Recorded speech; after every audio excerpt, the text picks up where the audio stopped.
Derek Mitchell stood in the pouring rain, his government contract notification still glowing on his phone. $100 billion, the biggest defense technology deal in American history. But the locks on his own front door had just been changed. Through the rain-streaked windows of the house he'd paid for, he could see his wife Victoria hanging birthday balloons, her lover Ryan Caldwell laughing as she fed him cake in Derek's kitchen, completely unaware that the man they'd just locked out had become one of the most powerful contractors in the nation. Derek had won a $100 billion government contract just 3 hours ago, a victory that would reshape his entire existence. But his wife had locked him out of their house to host her lover's birthday party, believing he was still the struggling engineer she'd grown to despise. The government contract papers in his briefcase were worth more than every house on their street combined. Yet here he stood, drenched and devastated, watching the woman he'd built everything for celebrate another man. What Derek did next would shock her in ways she never imagined. But would she even recognize the magnitude of what she'd thrown away when she locked him out? And when the truth about that government contract finally reached her, would the $100 billion victory feel like justice, or just another reminder of everything that had crumbled between them? Derek's fingers trembled as he stared at the changed locks, water streaming down his face mixing with something that might have been tears. The email from the Department of Defense still blazed on his phone screen. "Congratulations, Mr. Mitchell. Your proposal for the Quantum Defense Shield Initiative has been selected. Contract value, $100,000. $100 billion. The number seemed absurd, impossible, a string of zeros that would have made him laugh if his chest didn't feel like it was caving in. He left the Pentagon briefing room 3 hours ago in a daze, his mind spinning with the implications. 12 years of 18-hour days, of missing dinners and anniversaries, of Victoria's increasingly cold silences. It had all led to this moment.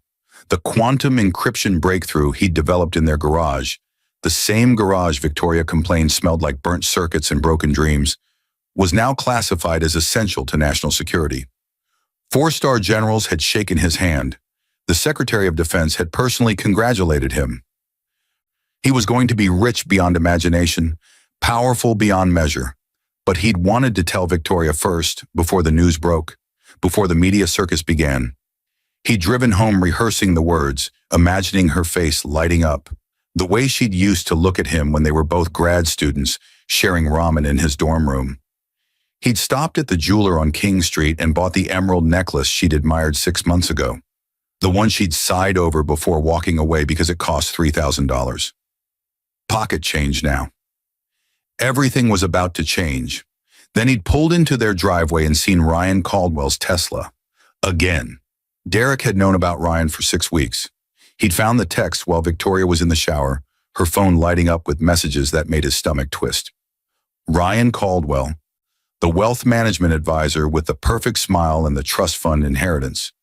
Ryan, who took Victoria to restaurants Derek couldn't afford, who bought her gifts that made Derek's anniversary presents look pathetic. Ryan, who didn't work 80-hour weeks or come home smelling like soldering flux. He'd confronted Victoria 3 weeks ago. She'd laughed, actually laughed, and told him he was paranoid. "You're so obsessed with your little project that you're seeing things that aren't there," she'd said, her eyes cold. "Maybe if you paid half as much attention to me as you do to your circuits, we wouldn't be having problems." Derek had wanted to believe her. God, how he'd wanted to believe her. So he'd thrown himself even harder into the final push for the contract presentation, telling himself that once he succeeded, once he could give her the life she deserved, everything would be okay. Now he stood at his own front door, and through the bay window he could see Victoria's lie in vivid detail. 20 people filled their living room, balloons in silver and black, a birthday banner that read, "Happy 35th, Ryan." Victoria wore the red dress Derek had bought her for their last anniversary, the one she'd never worn for him. She was laughing, her head thrown back in a way Derek hadn't seen in years, as Ryan opened presents on Derek's couch. Derek tried his key. It didn't work. He tried again, jiggling it, but the locks had been changed. His own house, the house where he'd refinanced twice to fund his research, where he'd mortgaged their future on the belief that his breakthrough would come. Victoria had locked him out. He knocked, then pounded. Through the window, he saw Victoria glance toward the door, saw her say something to Ryan, saw them both laugh. She knew he was out there. She didn't care. Derek's phone buzzed. A text from his lawyer, James Thornton. CNN just called me. Story breaks in 90 minutes. You need to prepare a statement. This is going to be massive. Congratulations, Derek. You just became one of the most important people in America. 90 minutes. In 90 minutes, Victoria would see his face on every news channel, would hear about the $100 billion contract, would realize exactly what she'd just done. But Derek didn't feel victorious. He felt hollow. He walked back to his car, his government contract briefcase in hand, and sat in the driver's seat watching water cascade down the windshield. His entire life had been building toward this moment. But the woman he'd built it for was inside celebrating another man's birthday, wearing another man's gifts, living the life Derek had killed himself to provide. A memory surfaced, sharp and painful. Victoria, 7 years ago on their wedding day, whispering in his ear as they danced. I don't care if we're poor, Derek. I just want you to be happy. I just want us. He'd believed her then. They'd lived in a one-bedroom apartment, eaten grocery store sushi, and been ridiculously happy. When had that changed? When had the love curdle into resentment, the partnership into contempt? Derek knew the answer. It had changed when Victoria's high school friends started getting successful, when her sister married a cardiologist, when every social media post showed someone else's vacation, someone else's new car, someone else's perfect life. Victoria had started looking at Derek differently then, started making comments about his hobby project, started asking when he was going to get a real job at Google or Microsoft instead of chasing his fantasy. He tried to explain that what he was building was revolutionary, that the quantum encryption could change everything. But Victoria had stopped listening. She'd started staying late at the gym, started taking girls' trips that lasted entire weekends, started mentioning Ryan Caldwell's name with increasing frequency. Ryan says, Ryan thinks, Ryan invited us to, until Derek wanted to scream. Now his phone exploded with notifications, texts from colleagues, emails from investors, missed calls from numbers he didn't recognize. The news was spreading faster than expected. His lawyer called. Derek, where are you? We need to get you somewhere safe. The media is going to descend in. Derek, are you listening? I'm at my house, Derek said quietly. My wife locked me out. Silence on the other end. Then, she what? She changed the locks. She's throwing a birthday party for her boyfriend. Inside my house. Derek. James's voice was very careful. You just became worth more than some small countries. You need to get somewhere secure, and you need to think very carefully about your next move. Do you understand what I'm saying? Derek understood. The government contract came with stock options in his company, Titan Tech Industries, which would go public within 6 months. His personal shares alone would be worth approximately $14 billion. He'd signed a prenuptial agreement when he and Victoria married, back when he had nothing and she'd thought it was romantic, a gesture of faith. That prenup protected everything he'd built, everything he'd created. Victoria was entitled to the house, to half of his current salary, to alimony. She wasn't entitled to Titan Tech, to the government contract, to the fortune that was about to materialize. But she didn't know that yet. She thought she was locked into a marriage with a failure, a dreamer who'd wasted their best years chasing an impossible goal. That's why she'd grown so brazen with Ryan, why she'd stopped pretending, why she'd locked Derek out of his own house tonight. She thought she had nothing to lose. Through the rain, Derek saw the front door open. Ryan Caldwell stepped onto the porch, his phone to his ear, his face confused.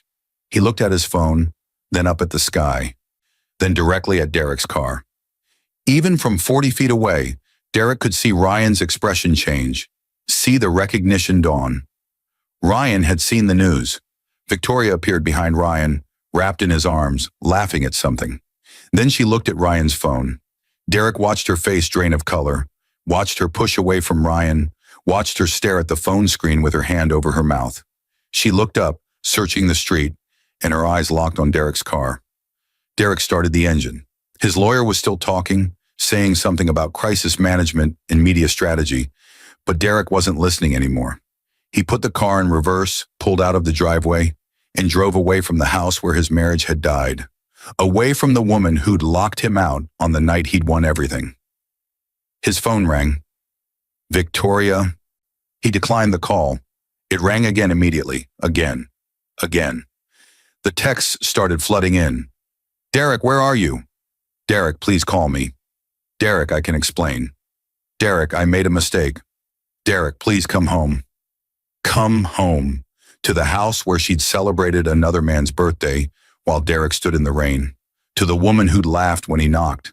To the life that had become a prison of resentment and contempt. Derek drove to the Marriott downtown and checked into a suite under his lawyer's name. Within an hour, James arrived with a crisis management team, a security detail, and a bottle of very expensive scotch. Within 2 hours, Derek's face was on every major news network. Defense tech visionary wins historic 100B contract. Quantum breakthrough secures national defense. Meet Derek Mitchell, the engineer who just changed everything. His phone never stopped ringing.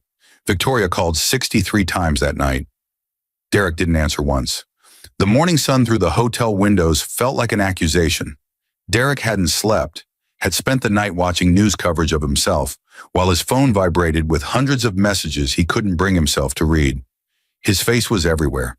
CNN, Fox News, MSNBC, even international channels. The Department of Defense had confirmed the contract at dawn, and now the speculation had begun about Titan Tech's inevitable IPO, about Derek's net worth, about what this meant for American defense. James arrived at 7 with coffee and a grim expression. We need to talk about Victoria. Derek's hands tightened around his cup. What about her? She's hired Martin Kessler. James's voice was flat. Martin Kessler was the most vicious divorce attorney in 3 states, famous for destroying prenuptial agreements and extracting maximum settlements. She filed this morning. She's claiming the prenup is invalid because you coerced her into signing it, that Titan Tech was a marital asset developed during your marriage, and that she's entitled to half of everything, including the government contract proceeds. Derek laughed, a sound with no humor in it. She locked me out of my own house last night while she threw a party for her boyfriend. We have texts, we have evidence of her affair, and she's claiming I coerced her? She's claiming you emotionally abandoned her, that your obsession with work destroyed your marriage, that she was driven into another man's arms by your neglect. James pulled out his tablet and showed Derek a statement Victoria had released to the media. She's playing the victim. Look. Derek read Victoria's carefully crafted statement, each word a knife. She painted herself as the supportive wife who'd sacrificed her own career, who'd stood by Derek through years of failure, who'd believed in him when no one else did. She claimed she'd taken a second mortgage on their house to fund his research, that she'd worked 2 jobs to support his dream. All lies, or at least carefully selected truths, twisted beyond recognition. The second mortgage was my decision, Derek said. She fought me on it. And she worked as a yoga instructor for 6 months before deciding it was beneath her. I know, but she's good at this, Derek. She's already giving interviews, crying on camera, talking about how she gave up everything for your dream, and now you're abandoning her at your moment of triumph. James paused. The public loves her. They think you're a heartless tech bro who got rich and dumped his loyal wife. Derek's phone buzzed with a news alert. Tech billionaire, Derek Mitchell's wife, breaks silence. I gave him everything. The photo showed Victoria, eyes red, looking devastated. No mention of Ryan Caldwell. No mention of the locked door, the changed locks, the birthday party for her lover. We need to destroy her, Derek said quietly. We need to show everyone what she really is. James shook his head. That's what she wants. She wants you angry, wants you to make mistakes. Martin Kessler's entire strategy depends on painting you as the villain. If you attack her publicly, you prove her narrative. He leaned forward. But if you stay calm, if you let the evidence speak for itself, if you show the world you're the bigger person, that's how we win. Win, Derek repeated. What does winning even look like anymore? Winning looks like protecting what you built. Winning looks like making sure she doesn't get a penny of Titan Tech, doesn't touch the government contract money, doesn't profit from the company you bled for. James's voice hardened. Winning looks like walking away from this divorce with your empire intact while she realizes exactly what she threw away when she locked that door. Derek thought about Victoria's face through the window, the way she'd laughed while he stood in the rain. He thought about Ryan Caldwell's arms around her, about the birthday banner, about the red dress she'd never worn for him. He thought about 12 years of marriage, of promises made and broken, of love that had curdled into something unrecognizable. "What do we do?" he asked. James smiled. "We build the case. We document everything. The affair, the texts, the financial records showing she didn't contribute what she claims. We show the prenup was signed freely, that she had her own lawyer, that she understood exactly what she was signing, and we wait for her to make mistakes because she will. Martin Kessler's clients always do." Over the next 3 weeks, Derek watched his life become a media circus. Victoria gave tearful interviews where she claimed Derek had changed, had become obsessed with money and power, had pushed her away.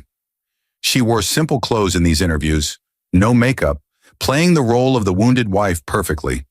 The comment sections were vicious. Gold digger got what she deserved. Poor woman gave him everything. Men always leave when they get successful. The public couldn't decide if Victoria was a saint or a villain, and the ambiguity kept the story alive. What the public didn't see were the private investigators James had hired. They documented everything.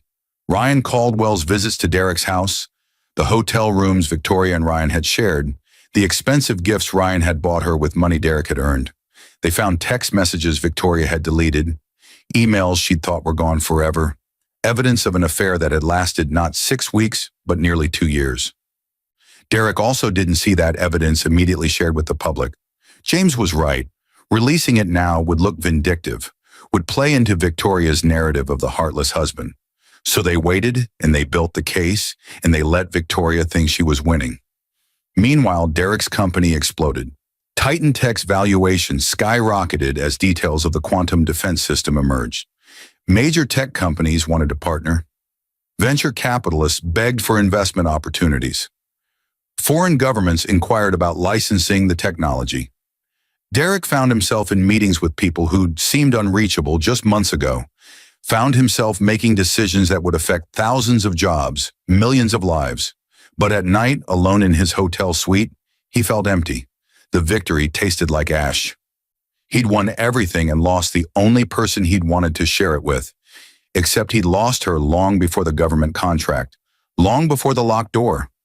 Maybe he'd lost her years ago, when work consumed him, when dinner conversations became status reports, when he'd stopped noticing the distance growing between them. His mother called from Florida, her voice tight with worry. "Derek, honey, I saw Victoria on the news. She's saying terrible things." "I know, Mom. But they're not true, are they? You didn't abandon her. You were working to build something." "I worked all the time," Derek admitted. "I missed anniversaries. I forgot birthdays. I was so focused on the breakthrough that I stopped seeing her." "That doesn't excuse what she did. Locking you out, the affair, no, it doesn't excuse it. But maybe I drove her to it. Maybe if I'd paid attention."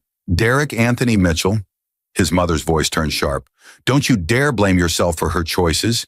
You worked hard, yes. You pursued your dream, yes. But you were faithful. You were honest. You were trying to build a future for both of you. She gave up and found someone else. That's on her." Derek wanted to believe that. Some days he did. Other days he wondered if Victoria's version was closer to the truth, if he'd been so blinded by his obsession with quantum encryption that he'd failed to see his marriage crumbling until it was too late. The deposition was scheduled for week 5. Derek sat across from Victoria for the first time since the night of the locked door, and the woman facing him was a stranger. She wore a conservative navy suit, her hair pulled back, her expression carefully neutral.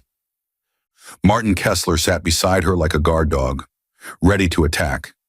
James started gently, establishing timeline, asking about the early years of the marriage. Victoria described their courtship, their wedding, the happy times before Derek changed. She was good at this, Derek realized. She'd always been good at telling stories, at making people believe her version of events. Then James pulled out the first text message, printed and highlighted. A message from Victoria to Ryan Caldwell, dated 18 months ago. "He's so wrapped up in his stupid project that he doesn't even notice when I'm gone. I could leave for a week and he'd probably just order more takeout. Victoria's composure cracked slightly. I was venting. Every wife vents. James pulled out another. I can't wait until this house sells so I can finally be free of him. 2 more years and I'm gone, with or without his precious quantum whatever. When was your house listed for sale? James asked mildly. It wasn't, Victoria admitted. It was just talk. The messages kept coming, each one more damning than the last. Plans to leave Derek as soon as his company had any value. Discussions with Ryan about how to maximize a divorce settlement. Calculations of what Victoria thought she was owed. And through it all, contempt for Derek's work, mockery of his dreams, certainty that he would fail. Did you believe in your husband's work, Mrs. Mitchell? James asked. Victoria's lawyer objected, but Victoria answered anyway. I believed in him.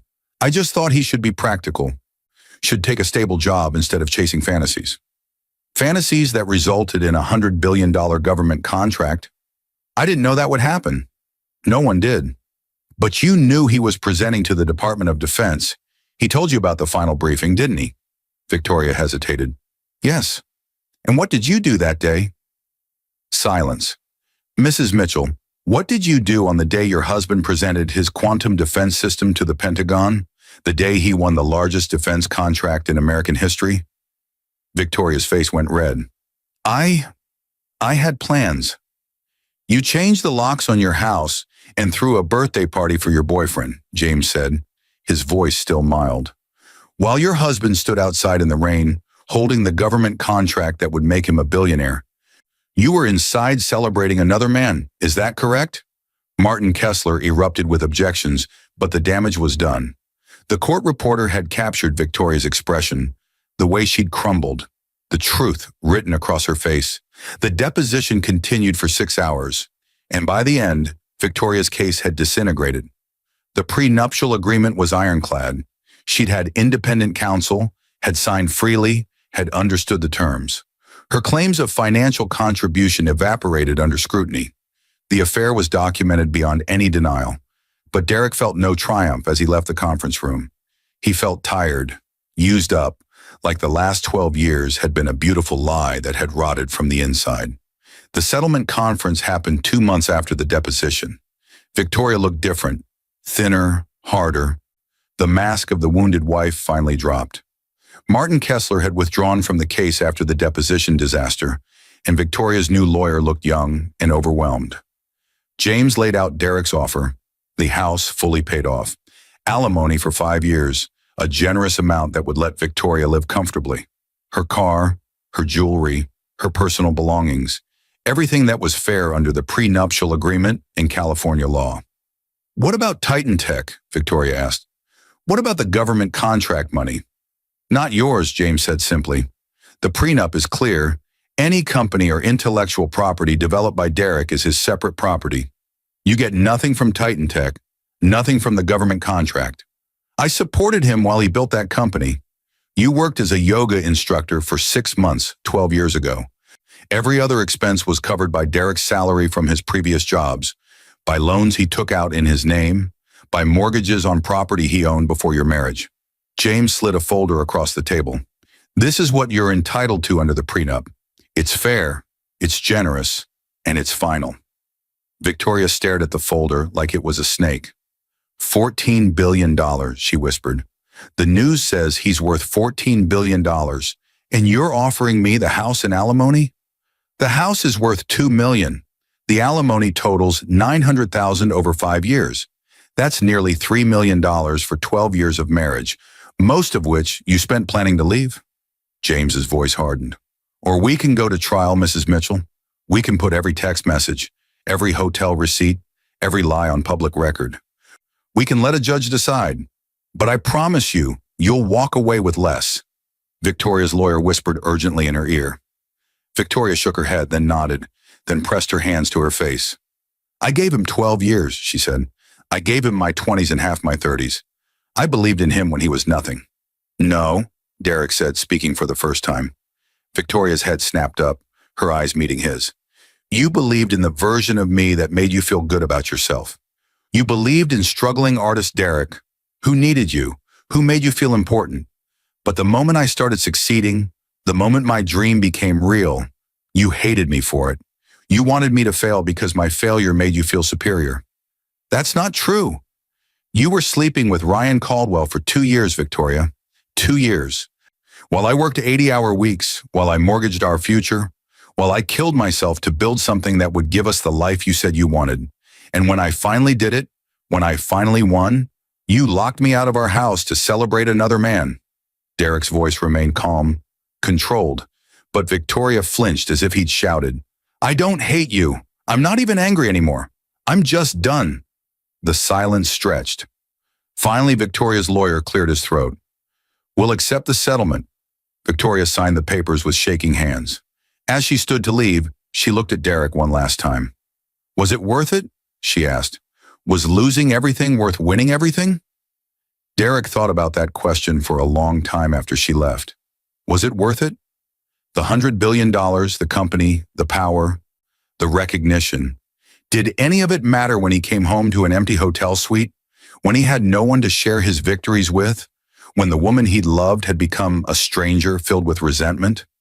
But then he thought about Victoria's face through the window, laughing at Ryan Caldwell's birthday party. He thought about the locked door, the changed locks, the 2 years of lies. And he realized Victoria hadn't been everything. She'd been the person he'd thought she was, the woman he'd married 12 years ago. But that woman had disappeared long before the government contract, long before the locked door. Maybe the question wasn't whether winning was worth losing Victoria. Maybe the question was whether he'd really lost anything at all. 6 months after the divorce, Derek stood in Titan Tech's new headquarters, a gleaming tower in downtown San Francisco. The IPO had been the most successful tech offering in a decade. His personal wealth had grown to $18 billion. The quantum defense system was being installed in military installations across the country. He was on the cover of Forbes, Time, Wired, and he was alone. Not lonely, he'd realized. There was a difference.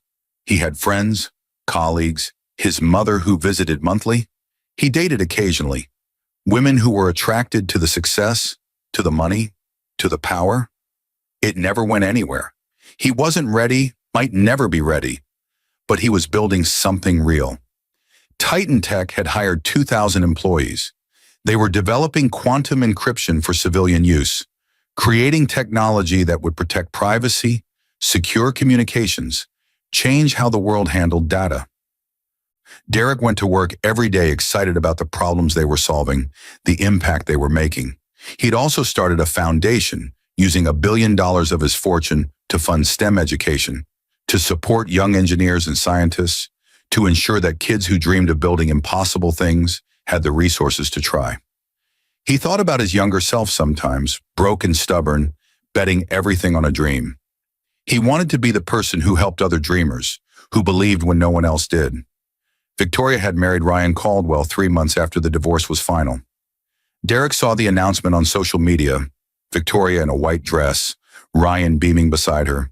The comments were congratulatory, no mention of the scandal, as if the past had been erased. Derek felt nothing looking at the photo. No anger, no regret, no longing. Just a faint sadness for the people they'd been 12 years ago, before ambition and resentment had poisoned everything good. His phone rang, his CFO, Patricia Brennan. Derek, we just got approval for the European contract. Another $40 billion over 5 years. That's incredible, Tricia. We're changing the world, boss. You did it. You actually did it. Derek smiled. We did it. Titan Tech isn't me. It's all of us. After he hung up, Derek walked to the floor-to-ceiling windows and looked out at the city. Somewhere out there, Victoria was living her life with Ryan, probably in a house much like the one Derek had paid off for her. Somewhere out there were the people who doubted him, the investors who'd passed, the companies that had rejected his proposals. Somewhere out there was the version of himself that had stood in the rain, locked out and broken, watching his marriage end through a window. But that Derek was gone. In his place was someone harder, wiser, more careful with trust. Someone who understood that love and loyalty weren't guaranteed, that success could cost everything, that winning didn't always feel like victory. His assistant knocked on the door. "Mr. Mitchell, the Secretary of Defense is here for your 3 o'clock." Derek straightened his tie, grabbed his tablet, and headed to the meeting. There was work to do, problems to solve, a future to build. He'd lost a marriage, lost the illusion of forever, lost the woman he'd thought was his partner. But he'd won himself back. He'd won his dream. He'd won the right to build something that mattered, to prove that the boy who'd believed in impossible things had been right all along. And in the end, that had to be enough, because it was all he had, and it was everything he'd ever wanted, except for the part where he'd wanted someone to share it with. But Derek was learning to live with that hollow space, was learning that some losses weren't recoverable, that some doors once locked stayed locked forever. He walked into the conference room, shook hands with the Secretary of Defense, and began the presentation that would shape the next phase of quantum defense. And if his mind wandered occasionally to a rain-soaked night, to a locked door, to a woman who'd chosen wrong, well, that was his burden to carry, his reminder of what ambition could cost. The meeting ended with another contract, another billion-dollar commitment, another victory. Derek smiled, accepted congratulations, and returned to his office as the sun set over San Francisco. His empire was built.